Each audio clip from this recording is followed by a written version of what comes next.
saya Gita Marta Triani. Di sini saya akan menjelaskan materi kepuasan kerja dalam memenuhi UTS mata kuliah Manajemen Sumber Daya Manusia yang ditempuh dosen pengampu Bapak Asari. Saya berasal dari Sekolah Tinggi Agama Islam Salahuddin Pasuruan. Oke guys, jadi kalian sudah tahu belum kepuasan kerja itu apa? Nah, kepuasan kerja itu bukanlah seberapa keras atau seberapa baik seseorang bekerja, melainkan seberapa jauh seseorang menyukai pekerjaan tertentu. Jadi kepuasan kerja itu berhubungan dengan perasaan atau sikap seseorang mengenai pekerjaan itu sendiri, seperti gaji, kesempatan promosi atau pendidikan, pengawasan, rekan kerja, beban kerja, dan lain-lain. Nah,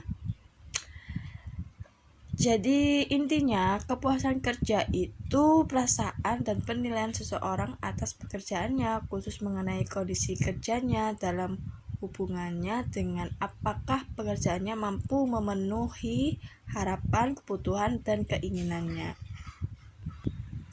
Nah, di sini juga ada menurut Hasibuan 2011, kepuasan kerja itu sikap emosional yang menyenangkan dan mencintai pekerjaannya.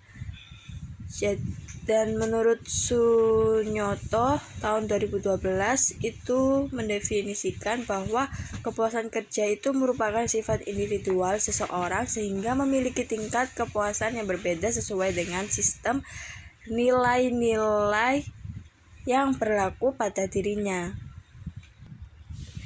Jadi semakin tinggi atau semakin banyak aspek-aspek dalam pekerjaan sesuai dengan keinginan individu tersebut, maka semakin tinggi tingkat kepuasan yang dirasakan oleh pekerja tersebut. Nah, jadi intinya pekerja tersebut itu mengalami emosional yang menyenangkan atau tidak, di mana para karyawan itu atau pekerja memandang pekerjaannya mereka dan beberapa indikator dari kepuasan kerja. Nah, ada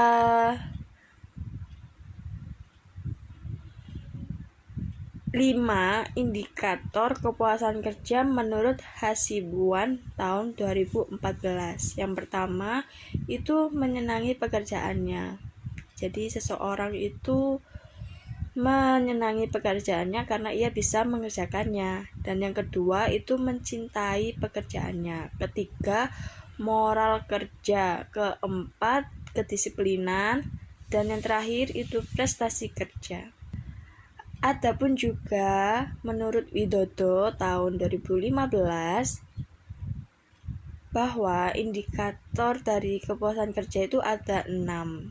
Yang pertama itu gaji. Nah, gaji itu kan jumlah bayaran yang diterima seseorang akibat dari pelaksanaan kerja itu apakah sesuai dengan kebutuhan atau tidak, atau dirasakan adil atau tidak. Yang kedua itu pekerjaan itu sendiri.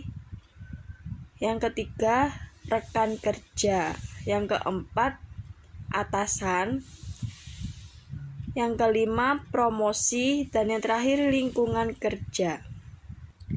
Nah, jadi kepuasan kerja itu mencerminkan sikap seseorang terhadap pekerjaannya. Nah, bagi kalian yang sudah bekerja, apakah kalian sudah merasa puas dengan pekerjaan kalian atau tidak? Nah, ketidakpuasan itu terjadi pada saat harapan-harapan itu tidak terpenuhi. Oke.